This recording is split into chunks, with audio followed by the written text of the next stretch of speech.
Good morning everyone. এয়া ৰাতিপুৱা উঠিলোঁ, উঠি মানে ছোৱালীজনীৰ পৰীক্ষা আছে, ভাবিছোঁ অকণমান প্ৰথমতে চাহ বনাই দিওঁ। এয়া মই চাহ বনাই দিলোঁ। মানে এয়া সূৰ্যটো ওলাইছে মাত্ৰ, দেখিছেনে? যিহেতু আজি পৰীক্ষা আছে, সেইটো কাৰণে মানে টিফিন দিব নালাগে, মানে মই কি বনাম দেখাই আছোঁ বলক।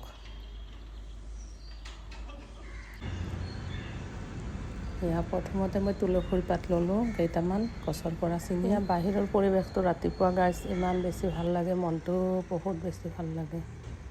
দেখিছেনে চৰাইবিলাকে ইমান ধুনীয়াকৈ মাতি আছে। এয়া মই কেইটামান তুলসীৰ পাত ল'লোঁ, তাৰপিছত দেখাই আছোঁ ৰ'ব। এয়া চৰাইজনী ইমান ধুনীয়াকৈ মাতি আছে, গ'ল কৈ ফালে। এয়া পাতকেইটা এতিয়া ধুনীয়াকৈ ধুই লৈছোঁ। তুলসীৰ পাত এয়া চাহৰ পানীখিনি বহাই দিলোঁ। ইয়াতে দিছোঁ আদা, তুলসীৰ পাত, লগতে গোলাপ ফুলৰ পাত, ডালচেনিও দিম ইয়াতে, মই দেখাই আছোঁ ৰ'ব। এইপিনে কবি ভাজিখিনি ৰেডি কৰিলোঁ। এয়া চাহখিনি উতলি আছে, ইয়াতে মই এতিয়া দিছোঁ আজোৱান দিলে বহুত বেছি ভাল লাগে। লগতে অকণমান দিছোঁ জালুকৰ গুড়ি, যিহেতু ঠাণ্ডা। তাৰপিছত দিলোঁ এডাল ডালচেনি, লগতে দুটা মই এতিয়া দিম লং।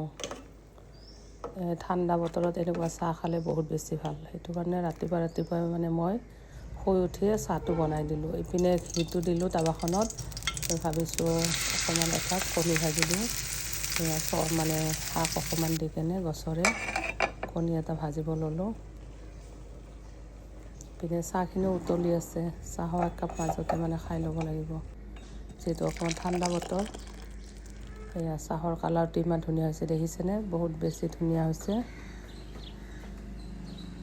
মানে চাহপাত দিয়া নাই যদিও ইমান ধুনীয়া কালাৰ হৈছে, বহুত বেছি ধুনীয়া কালাৰ।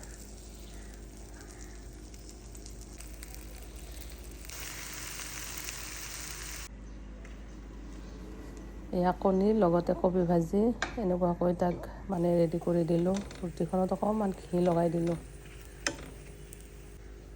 বাকী মৰ্ণিঙৰ ভিডিঅ'টো গাইজ মোৰ কেনেকুৱা লাগিছে জনাব। এয়া ৰেডি হৈ গ'ল। আজি মানে ৰাতিপুৱা তাক এইবিলাক দি দিলোঁ নাস্তাত।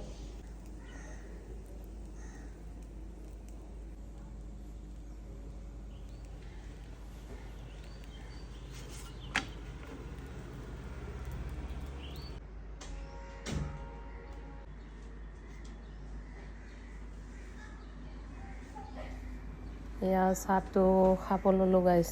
বাকী মোৰ ভিডিঅ'টো মৰ্ণিঙৰ কেনেকুৱা লাগিছে জনাব। লগতে নাস্তাখিনিও ৰেডি হৈ গ'ল। বাকী মৰ্ণিঙৰ ভিডিঅ'টো মোৰ ফ্ৰেণ্ডছ ইমানেই আছিলে, কেনেকুৱা লাগিছে নিশ্চয়